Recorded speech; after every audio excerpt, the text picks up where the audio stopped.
지난 주일부터 우리가 재직의 신앙생활에 관한 말씀을 우리가 다루고 있습니다. 재직된, 특별히 우리 부곡교회 직분을 받은 저와 여러분이 어떻게 우리가 믿음 생활을 해야 할 것인가, 크게 세 단락으로 우리가 나누어서 살펴볼 수 있습니다.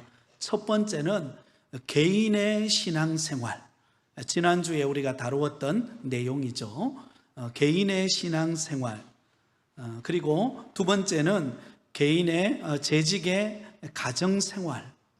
그리고 마지막 세 번째는 재직의 사회생활.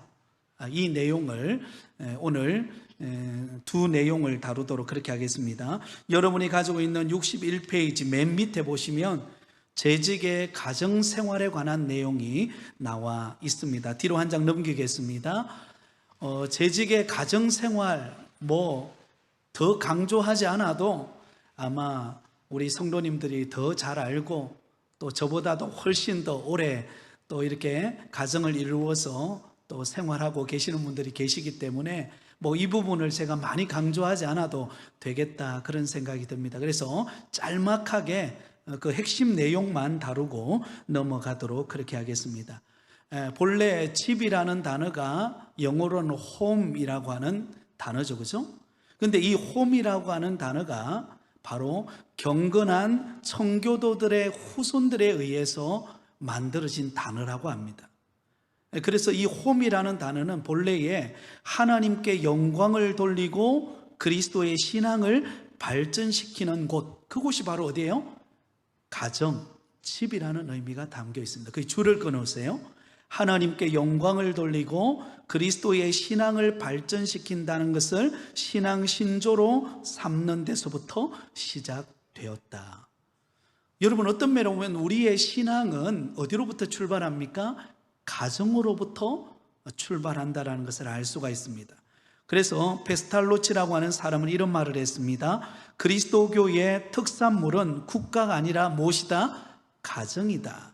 오늘 문명 세계에 있어서 홈이라고 일컫는 것은 특히 기독교로 말미암아 이루어진 것이라고 할 수 있다. 가정으로부터 시작된다는 것입니다. 사실 여러분, 우리가 교회 생활, 신앙 생활이라고 말하지만 실제로 우리에게 가장 피부로 와닿는 어떤 영적인 원동력이 되는 곳은 어디입니까? 예, 집입니다. 가정입니다. 그래서 가정이 은혜로워야 신앙생활도 은혜롭습니다. 가정이 화목해야 신앙생활하는 즐거움이 있습니다. 지난밤에 아내와 싸우고 그 다음날 새벽에 기도가 잘 될까요? 안 될까요? 안 싸워보셔서 대답이 없으신 것 같아요. 싸워본 저로서는 이게 기도가 안 돼요. 그래서 기도하면 누가 회개하게 될까요? 기도하는 사람이 회개가 돼요. 그래, 내가 잘못했구나. 근데 여러분, 그게 은혜인 줄 믿습니다. 예.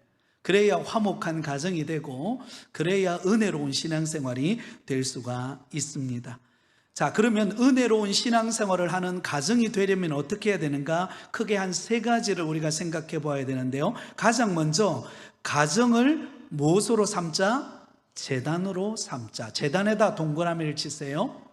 제단이라는 말은 가정이 곧 예배하는 곳이고 가정이 곧 기도하는 곳이 되어야 한다라는 것입니다. 아마 이 자리에 예배드리는 우리 모든 성도님들은 가정에서 아마 나름대로 개인적으로 하나님을 찬양하는 시간, 말씀을 읽는 시간, 또 개인적으로 기도하는 시간을 아마 갖고 계실 거라 생각이 됩니다.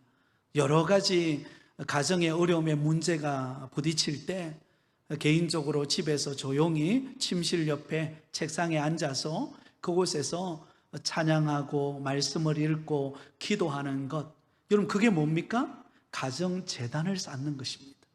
우리가 교회당에 와서도 우리가 예배드리고 개인적으로도 기도하지만 가정에서도 특별한 시간 정해놓지 않아도 개인적으로 하나님 앞에서 기도와 말씀과 또 찬양의 재단을 쌓는다면 그 가정에 하나님이 함께 하시는 은혜를 경험할 줄 믿습니다. 네. 그 다음에 두 번째는요, 가정을 무엇으로 삼으라? 교육의 장소로 삼으라. 교육의 장소에다가 동그라미를 치시길 바랍니다. 여러분, 가정이 곧 신앙의 장소입니다. 자녀들도 부모님이 어떻게 신앙생활 하는가 유심히 봅니다. 그래서 부모의 그림자를 배우면서 자녀들이 자란다고 그러지 않습니까? 그래서 우리가 가정에서도 우리가 믿음 생활하는 모습이 가정에서도 본이 되고 비추어질 때 그것이 곧 교육의 현장이다라고 하는 것입니다. 그 맨 밑에 보면 빌립보 교회가 어디서 탄생하게 됩니까? 루디아의 집에서 세워져요. 루디아. 여러분, 루디아라고 하는 이 여인은 자주장사, 옷감 장사였습니다. 옷감 장사를 하는 그런 사업가였는데요, 자기 집을 오픈해가지고 그곳에서 사도 바울이 개척한 교회가 빌립보 교회입니다. 그러니까 빌립보 교회가 탄생한 것도 이 루디아의 가정을 오픈한 그게 계기가 된 것입니다. 그만큼 그 가정으로부터 은혜로 모임이 시작되고 그것이 은혜로 또 자녀들에게로 흘러가서 아름다운 빌립보 교회가 탄생하게 되었다는 것을 알 수가 있죠. 여러분, 오순절 성령 강림 사건은 어디에 임했습니까? 마가 다락방에, 마가의 집이에요. 마가의 다락방에 모여서 함께 예배하고 함께 찬양하고 성령을 기다릴 때 그곳에서 폭포수와 같은 은혜가 임하고 초대 예루살렘 교회가 탄생하게 된 것입니다. 모든 가정이 어떤 면으로 보면 신앙의 기반이고 신앙의 교육의 현장이고 또 가정이 또 하나님의 축복이 임하는 그런 장소라는 것을 알 수가 있습니다. 자, 63페이지로 넘어갑니다. 또한 가정을 무엇으로 삼으라고요? 화평의 장소로 삼으라. 화평에다가 동그라미를 치시기 바랍니다. 여러분, 가정이 화평해야 우리의 신앙생활이 흔들리지를 않습니다. 가정 안에 문제가 발생하면 우리가 신앙생활하는 것 굉장히 어렵습니다. 굉장히 어렵습니다. 안 그런 척해도 어려워요. 근데 가정이 화목하고 가정이 은혜롭고 가정 안에서 서로가 소통이 잘 되면은요, 신앙생활하는 게 그렇게 행복할 수가 없습니다. 자, 그러면 가정을 화평의 장소로 만들기 위한 방안이 있는데요, 첫 번째로는 가족의 심령에 무엇이 이루어져야 될까요? 천국이 이루어져야 됩니다. 천국이. 저와 여러분의 마음속에 하나님이 임하셔서 우리 마음속에 기쁨과 감사와 그 천국의 희락이 넘치는 그런 은혜가 임해야, 그래 여러분, 가족도 섬길 수가 있고 우리가 돌아볼 수가 있습니다. 내 마음이 지옥 같은데 누구를 돌아볼 수 있겠습니까? 그래서 먼저 내 마음이 하나님의 은혜로 천국 되기를 바랍니다. 그러면 내 마음이 천국이 되면 아내를 바라보거나 남편을 바라보거나 자녀를 바라보거나 부모님을 바라볼 때 우리 마음이 달라지게 되는 것입니다. 우리 마음에 천국이 임하기를 바랍니다. 두 번째는요, 가족을 자신의 몸같이 어떻게 하라고요? 사랑하라. 사랑하라. 아내는 남편을, 남편은 아내를, 또한 자녀는 부모를, 부모는 자녀를, 끊임없는 사랑의 울타리 안에 있는 곳이 가정입니다. 그래서 서로의 연약함을 돌아보고 또 섬기면서 사랑으로 하나 되게 하는 것, 이것이 바로 가정이라는 것을 알 수가 있습니다. 여러분, 아내는 남편에게 성경은 뭐라고 말합니까? 복종하라, 그렇게 말합니다. 교회가 그리스도에게 복종한 것처럼 아내가 남편에게 복종하라. 복종하라는 말은 다른 말로 말하면 남편의 권위를 세워주라는 것입니다. 남편의 권위를 세워주면 여러분, 남편이 힘을 냅니다. 그죠? 그래서 여러분들이 남편을 많이 격려해 주시고 그 권위를 세워주시기 바랍니다. 또한 남편은 아내의 연약함을 어떻게 합니까? 돌아보고 사랑하라, 그렇게 말씀하고 있습니다. 그리스도가 교회의 머리됨 같이 남편은 아내의 머리가 되어서 아내를 더욱더 사랑으로 품어주어야 한다라는 것입니다. 그것이 바로 부부간의 사랑이고 또 가정 안에 이루어질 사랑의 모습이라는 것을 알 수가 있습니다. 64페이지로 넘어갑니다. 자, 재직의 사회생활. 재직의 사회생활. 사실 우리의 신앙생활은 교회 안에서만, 가정 안에서만 이루어지는 것 아닙니다. 우리는 이 사회 공동체라고 하는 사회 속에 우리는 신앙생활을 하면서 살아가고 있습니다. 사회와 깊은 연관이 되어 있다라는 것입니다. 우리의 시민권은 하늘에 있지만, 그러나 또한 우리는 이 땅에 살아가는 대한민국의 국적을 가진 그런 시민들입니다. 그렇기 때문에 우리는 이웃과 더불어서 함께 공존하면서 우리는 이 세상을 살아가게 되는 것입니다. 그래서 무엇보다도 예수 믿는 사람들에게 꼭 필요한 게 뭔가 하면 사회성입니다. 사회성. 어떤 분은요, 교회에서 신앙생활을 너무 잘해요. 봉사하는 것, 찬양하는 것, 섬기는 것 너무 잘하는데 사회에 나가서 사회성이 부족한 분이 있어요. 그렇게 되면 이 밸런스가 안 맞죠, 그죠? 균형 잡힌 신앙생활이라고 말할 수가 없습니다.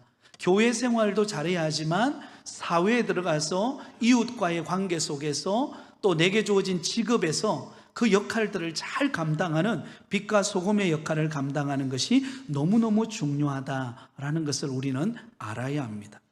자, 먼저 우리가 재직으로서 대부분이 아마 직장 생활을 하는 분들이 많습니다. 여기 보면 재직과 직업이 나오죠, 그죠? 직업은 우리에게 주신 생업, 직업이 있어야 여러분 우리가 가정을 꾸려가고 또 재정을 채우고 또 여러 가지 일들을 감당할 수가 있지 않겠습니까? 그러므로 재직과 직업은 연결되어 있습니다. 그래서 우리가 어떤 직업의식을 가지고 우리가 자신에게 주어진 자리에서 그 직업을 감당하는가 굉장히 중요합니다. 여러분, 직업에는 귀천이 있을까요, 없을까요? 네, 직업에는 귀천이 없습니다. 누구도 차별할 수 없습니다. 교회 안에서는요, 어떤 직업을 가지든지 그 직업을 차별해가지고 서로 홀대하거나 비난하거나 정죄할 수 없습니다. 모든 직업은 여러분 주님 안에서 평등합니다. 물론 불의한 직업은 안 되겠죠, 그죠? 그래서 그런 직업이 아닌 이상은 모든 직업은 평등하고 귀천이 없다라는 것을 우리는 알고 서로를 존중히 여기고 섬겨야 합니다. 자, 그러면 우리가 직업을 생각할 때 직업관이 있습니다. 몇 가지를 생각해야 되는데요, 우리에게 주어진 직업, 이 직업은 하나님을 영화롭게 하는 방편이 되어야 한다는 것입니다. 그 줄을 끊어오세요. 저와 여러분이 사업을 하든 아니면 일반 직장을 나가든 아니면 때로는 알바를 하든 어떤 직업을 우리가 가지고 있든지 그 직업을 통하여서 첫 번째 목적은 뭐예요? 하나님을 영화롭게 하는 것입니다. 내가 섬기는 그 땀 흘리는 그곳이 하나님의 영광이 되는 직업이 되어야 한다라는 것입니다. 그것이 중요하다라는 것이죠, 그죠? 그래서 사도 바울은 몇 가지 직업관을 가지고 있었습니다. 세 가지의 직업관을 가지고 있었는데요, 첫 번째로는 형제의 누를 끼치지 않기 위해서 양식을 값없이 먹지 않고 오직 수고하고 애써서 주야로 일을 하라고 했다라는 것입니다. 일하지 않고 다른 사람 걸 막 가로챈다는 거, 그거 있을 수 없다는 거죠. 수고하고 땀 흘린 그 결과를 가지고 여러분 힘있게 살아가라는 거죠. 두 번째는요, 이웃을 도와주기 위해 열심히 일하는 거죠. 열심히 일하는 목적은 물론 가정을 꾸려가고 또 자녀들을 키우는 것도 목적이 있지만, 또한 더 중요한 목적은 그 직업을 통해서 받은 은혜와 또 그런 부를 이웃을 도와주는데 열심히 사용해라. 그죠? 누가 그런 말을 하더라고요. 돈 벌어서 남 주자. 사실 대부분 우리는 어떤 생각을 가지고 있습니까? 돈 벌어서 나를 위해 쓰자. 보통 이런 생각이 크잖아요, 그죠? 근데 진짜 주님이 기뻐하시는 모습은 우리가 벌었다면 그 벌은 것을 가지고 우리 가정도 꾸려가지만 다른 사람들을 위해서 선교하는 일을 위하여서 또 교회를 세워가고 이웃을 돌보는 일을 위하여서 열심히 섬기라는 것입니다. 세 번째, 경건한 마음을 유지하기 위해 먹을 것과 입을 것이 있은즉 족한 줄 알라고 강조하고 있습니다. 여러분, 이것을 자족이라 그러죠. 그죠? 자족. 우리에게 지금 주어진 자리에서 만족하고 감사해야 한다라는 것입니다. 그것이 사도 바울이 가졌던 직업관입니다. 자, 두 번째, 우리가 가지고 있는 직업은 신앙생활에 덕스러워야 합니다. 우리의 직업이 덕스러운 직업이 되어야 합니다. 무슨 직업을 가지든지 자유롭습니다만은, 그러나 하나님을 기쁘시게 하는 직업이 되어야 한다라는 것입니다. 룸사일롱을 운영하는 건 어떨까요? 그 덕스럽지 못한 거죠. 그죠? 그런 거는 안 된다는 것입니다. 예. 그죠? 유익이 되고 선을 행하는 일에 그런 직업들을 우리가 선택해가지고 유익이 되는 그런 일을 행하는 것이 중요하다라는 것입니다. 사회에 해가 되고 문제거리가 되고 덕이 되지 않는 것, 그거 안 됩니다. 보이시핏이 이거 안 됩니다. 그런 거. 그렇죠? 유익을 주는 직업이 되어야 한다는 것이죠. 65페이지입니다. 그 다음에 주어진 직업에는 어떻게 해야 합니까? 충실해야 합니다. 충실해야 됩니다. 성실하고 근면한 생활. 여러분, 너무 중요하죠? 어떤 직업이든지 내게 주어진 그 직업의 자리에서 충실하게, 성실하게 감당하면 알아주게 됩니다. 알아주게 됩니다. 그게 신뢰라는 거거든요. 신뢰는 여러분 그냥 오는 게 아닙니다. 자기에게 주어진 죄를 위해서 성실히 권면하게 충실하게 감당할 때 신뢰를 쌓게 되고, 그것을 통해서 많은 거래가 이루어지고 여건과 환경이 열린다는 것을 알 수가 있죠. 그 다음에 네 번째는요, 직업은 하나님이 맡겨주신 사업으로 알아야 합니다. 하나님이 내게 맡겨주셨다라는 것입니다. 이게 청지기적인 사고관인데요, 하나님이 내게 그것을 맡기신 것입니다. 내 재능과 은사와 직분을 따라서 내게 맡겨주신 것입니다. 그러므로 이 사업을 통하여서 선한 일을 위해서 우리는 최선을 다해서 그 일을 감당하게 되는 것입니다. 그래서 그 직업을 통하여 하나님을 기쁘시게 하는 그런 사회생활이 되시기를 예수님의 이름으로 축원드립니다. 자, 그 밑에 재직과 언어생활. 여러분, 우리는 공동체를 이루고 사회 속에서 살아가기 때문에 우리가 말하는 건 너무나 중요합니다. 오전 예배 시간에도 우리가 믿음의 말을 하라, 그런 말씀을 우리가 함께 나누었는데요, 우리가 어떤 언어를 사용하는가가 굉장히 중요한데, 그죠? 다른 사람에게 유익을 주고 덕이 되는 말, 그런 말을 우리가 사용해야 한다라는 것입니다. 사도 바울은 골로새서 4장 6절에 보면 너희 말을 항상 은혜 가운데서 소금으로 고르게 함같이 하라. 은혜로 말을 하되 그것을 소금으로 골라서 덕이 되고 유익이 되는 말을 하라는 것입니다. 유익이 되지 않는 말은 오히려 손해된다는 것입니다. 우리가 말을 할 때 신중하게 덕이 되는 말을 해야 합니다. 자, 그러면 하지 말아야 될 말이 있고 해야 될 말이 있는데요, 하지 말아야 될 5가지 말이 있습니다. 첫 번째, 어떤 말을 입 밖에도 내지 말아야 할까요? 거짓말. 없는 걸 만들어 가지고 진짜인 것처럼 포장하는 거짓말, 절대로 안 됩니다. 있을 수 없는 일인 것입니다. 특히 우리 예수 믿는 사람들은 진실되어야 합니다. 그래서 거짓말하면 안 된다라는 거죠. 자, 두 번째는요, 남을 험담하는 말. 남을 험담하는 말, 이거는 건물입니다. 창세기 11장 13절에 두루다니며 험담하는 자는 남의 비밀을 누설하나 마음이 신실한 자는 그런 것을 숨기느니라. 남을 자꾸 험담하는 사람은 그걸 자꾸 들추어내게 되는 것입니다. 그래 되면 그게 그냥 쉽게 묻힐 수 있는 것도 그걸 자꾸 드러내다 보면은요, 그게 또 파급 효과가 생겨서 더 많은 문제거리가 만들어지게 됩니다. 지혜로운 사람은, 신실한 사람은 그것을 덮고 기도하고 기다려주는 것입니다. 그게 중요하다라는 것이죠. 그 다음에 세 번째는요, 형제에게 이간이 되는 말을 하지 말라. 이간질하는 거, 누가 그렇하더라, 절대로 안 됩니다. 누가 그렇하더라, 그죠? 그게 사실 근거가 있는 거 아닌 경우가 많아요. 그렇기 때문에 여러분, 우리가 이간질 시키는 말은 하지 말아야 합니다. 뒤로 넘어갑니다. 네 번째요, 자기를 자랑하는 말을 조심해야 됩니다. 물론 하나님이 내게 은혜 주시고 형통케 하시고 자녀가 잘 되고 여러 가지 환경이 잘 되는 건 너무 귀합니다. 그건 우리가 간증하는 것은 너무나 귀한 것입니다. 그러나 자꾸 떠벌려서 자기 자랑만 하고 다른 사람을 무시하듯이 자기 자랑만 하게 되면 어떨까요? 네, 상대방이 상처받을 수 있습니다. 이것도 지혜롭게 우리가 말을 할 줄 알아야 합니다. 시편 12편 3절에 자랑은 악한 것이므로 하나님께서는 자랑하는 혀를 끊으시리라. 굉장히 무섭죠. 네. 그래서 우리는 하나님을 자랑하고 하나님이 내게 복을 주셨다면 하나님의 은혜를 자랑하고 하나님을 자꾸 높여야 됩니다. 그렇죠? 그게 중요하다는 거죠. 다섯 번째는요, 불평이나 원망하는 말을 하지 마라.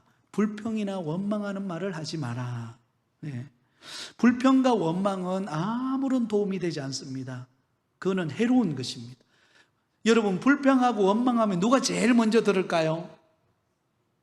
내가 제일 먼저 듣습니다. 내 귀가 가장 가까운, 입하고 제일 가까운 곳에 있는 이 나의 두 귀가 제일 먼저 듣습니다. 그래서 그게 내 마음에 새겨지고 그게 내 습관이 돼버려요. 그죠? 그렇기 때문에 불평과 원망은 백해무익이다. 여러분 생각하면 될 것 같습니다.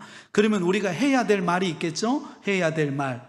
자, 첫 번째는요, 예와 아니오를 분명하게 하라. 그렇죠, 그죠? 누군가가 어떤 이야기를 했을 때, 제가 생각할 때는, 이게 아닌 것 같습니다. 그래요? 이 맞는 것 같습니다. 예와 아니오를 분명히 하면 상대방도 어때요? 그 부분에 대해서 인정하고 아무런 문제가 생기지 않는다는 거죠. 그래서 예와 아니오를 분명하게 하라. 그 다음에 두 번째는요, 참된 것을 말하라. 아까 반대가 되는 말이죠. 거짓말을 하지 말고 어떤 말을 하라고요? 참된 말, 참된 말, 정확한 말, 사실 그대로를 말해야 한다는 것입니다. 세 번째요, 덕을 세우는데 소용되는 선한 말을 하라. 여러분, 덕을 세우는 일을 위하여 우리는 말을 해야 됩니다. 우리가 사람들 서로 만나잖아요. 만나면 상대방에게 유익이 되고 덕이 되고 도움이 되는 선한 말을 할 때 여러분 그 관계가 지속되는 관계가 되어진다는 것이죠. 67페이지입니다. 형제를 위로하는 말을 하라 그랬습니다. 형제를 뭐 하는 말을 하라고요? 위로하는 말을 하라. 여러분, 성도들 가운데 아픔을 겪는 성도들이 많이 있습니다. 그러면 그런 아픔을 겪는 사람 옆에 가가지고 여러분, 우리가 할 수 있는 것은 무엇입니까? 힘내라 그러고, 그렇죠? 하나님이 함께 하고 있다고 용기를 주시기 바랍니다. 근데 이런 경우가 있어요. 지금 아파가지고 힘든데 가가지고 아이고 그래 기도 안 하든지 그래 다쳤네. 그 말이 맞는 것 같기도 하고 안 맞는 것 같기도 그렇죠, 그죠? 예. 개인적인 다친 사람의 입장에서는 스스로 생각해 볼 때 내가 하나님 앞에 더 기도해야 되겠구나 이렇게 살펴볼 수 있지만, 다른 사람이 아픈 사람에게 와가지고 아이고 그래 기도 안 하더니 금식 안 하더니 그런 일이 생겼네 이렇게 말하면요, 그건 안 되는 것입니다. 그것은요 위로하는 말이 아니고 그 말은요 정죄하는 말이 되는 것입니다. 그러므로 우리는 그럴 때는요 그냥 손 붙잡아주고 기도만 해주시기 바랍니다. 얼마나 힘들겠냐고. 하나님이 빨리 회복시켜 주기를 원한다. 그렇게 손 붙잡아주고 위로해주고 안아주면 됩니다. 여러분, 이 안아주는 게 얼마나 위로가 되는지 모릅니다. 그죠? 그리고 손 꼭 붙잡아주고 그냥 말하지 않아도, 그죠? 그 느낌이 있죠. 그죠? 느껴지고 위로가 되고 서로에게 격려가 되는 그런 말이 되어야 한다는 것입니다. 자, 마지막 다섯 번째는요, 칭찬과 격려의 말을 하라. 칭찬과 격려의 말을 하라. 예, 그죠? 칭찬은 고래도 춤추게 한다. 그런 말이 있죠, 그죠? 예, 우리가 서로를 칭찬하고 격려하고 위로하면 그것이 얼마나 큰 힘이 되고 또 그것을 통해서 또 용기를 얻습니다. 용기를 얻습니다. 여러분, 용기는 칭찬과 격려를 통해서 옵니다. 그래서 우리는 서로를 만날 때마다 여러분 많이 칭찬해 주시고 격려해 주시고 용기를 북돋워 주시기를 바랍니다. 그럴 때 그 관계가 지속되어지는 은혜로운 관계가 되어진다라는 것을 알 수가 있습니다. 자, 그 다음에 마지막으로 세 번째는요, 재직과 금전의 관계, 금전의 관계요.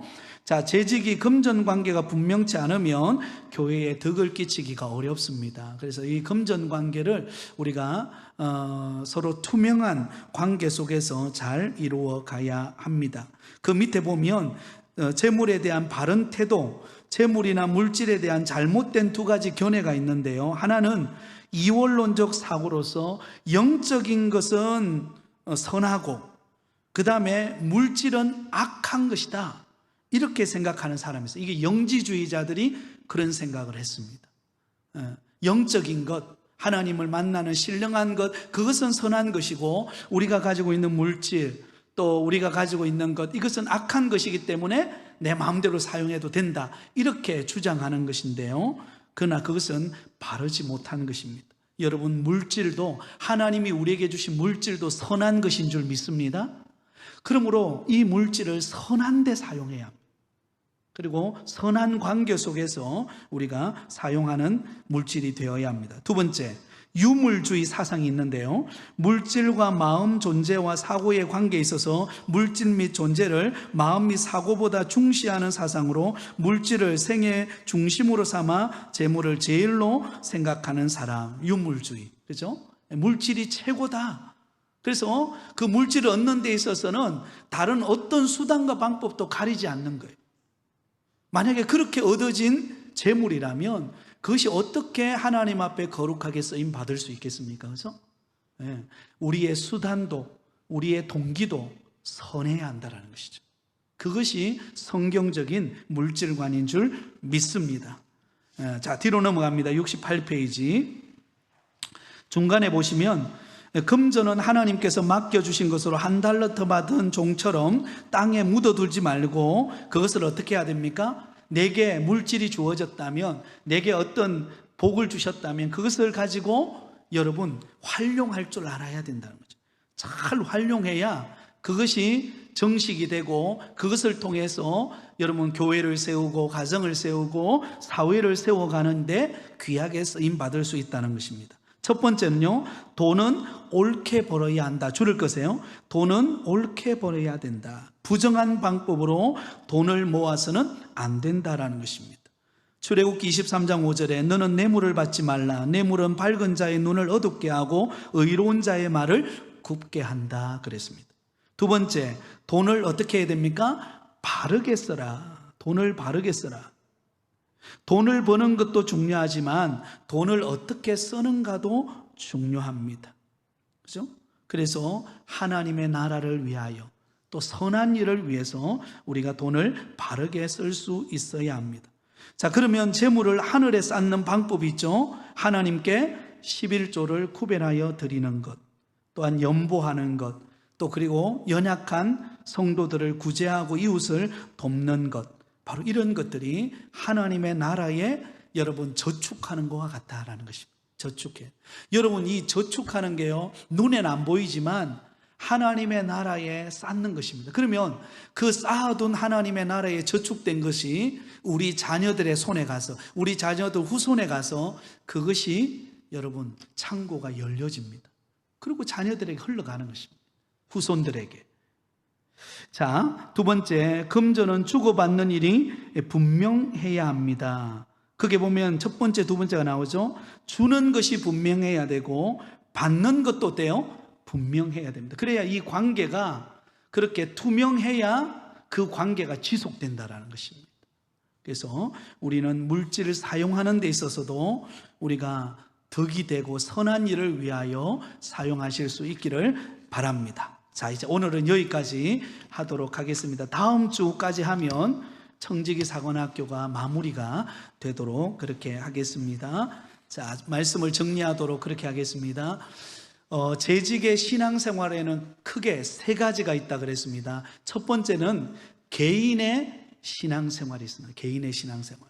개인의 신앙생활에는요, 영혼의 호흡인 기도와 영혼의 양식인 말씀과 영혼의 운동인 전도가 균형 잡혀 있어야 된다라는 것이죠. 그 다음에 두 번째는요, 재직의 가정생활입니다.